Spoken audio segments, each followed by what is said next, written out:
Alrighty, let's play this in full. There is no sound, and I could make sounds as always, but maybe not. Da, da, da. It's very cool. I really, really like this look here. Because I flat shaded or flat lighting in there. I'm not quite sure how he did this here. If it's just colored faces here, but I love that. It seems flat, but then it still has a 3D move. We understand the the structure of it, but at least nicely presented like that. Really nice framing with the building. She has a clear silhouette. Oh, that's really cool. I think the only thing, and this is more of a personal thing, because it gets very stylized, where every now and then I'm not 100% into some of the smears. There's something when you get in here where I'm really seeing the multiples, where it's just above the, I don't know, to me it's always like more feeling and seeing. Like this is all cute, and I like this. It's really, really fast. That's all nice, but there's something about just that moment and doesn't quite click for me here. There's one later on where the camera goes past her, where I personally would not have these. This would be if she goes past. I don't know. She's not moving at that point. It's the camera person.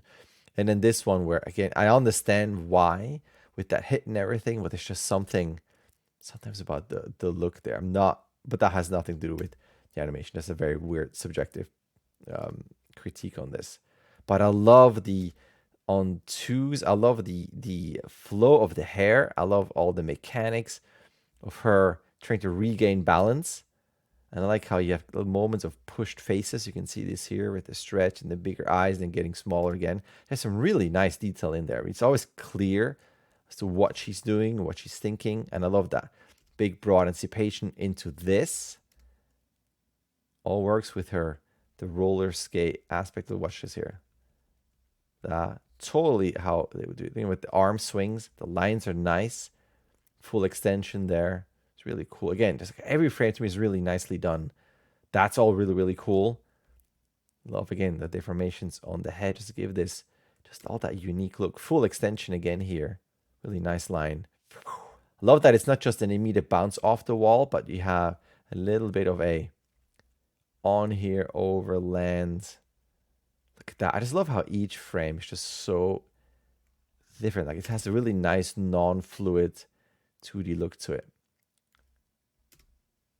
Bam. That also seems like potentially too crazy. I don't know. There's something again where we're on the ground looking up. We understand that that's the the buildings, and then you got this craziness in the camera. But then it feels like, are we almost kind of back to the same framing? Not really, but it's just still kind of the upwards tilt where it just felt weird to have that much out of control camera movement. I would feel like we would almost be on the ground, and then her leaning down because that character is on the ground. It's like one more punch. Again, this has nothing to do with the animation. It's just a weird side note on how this is presented. But love the look. Even this here is great. It's for anybody, any student who watches. Like a lot of times in student critiques that I see or that I do, when there's an arm moving from one pose to the next, it just usually moves and the fingers are just there, and then they go with the hand and that's it. And there might be some breakdowns and some changes in the poses. But it's so rare to see a beginning anticipation of the fingers. This could be out for then into a fist. This could be going in for into the fist. But anything where, imagine you have your hand, you said you hold on to this, and then you let go. You're going to have a release of tension in the fingers before the hand goes away. Of course, will also all depend on the style and how detailed you want to be versus like super cartoony versus a bit more for the real. But I like that's in there. Even in this more stylized look, I love the finger animation. Just enough detail, enough of a graphic hold. It's really cool. And you can see the breathing on that. It's just really well done. I'm just a massive, massive fan of the colors are great. I love the look of it. The animation is great. This is all really, really, really, really sweet. That's all I can say. I can only say bravo. This is so up my alley. I love this.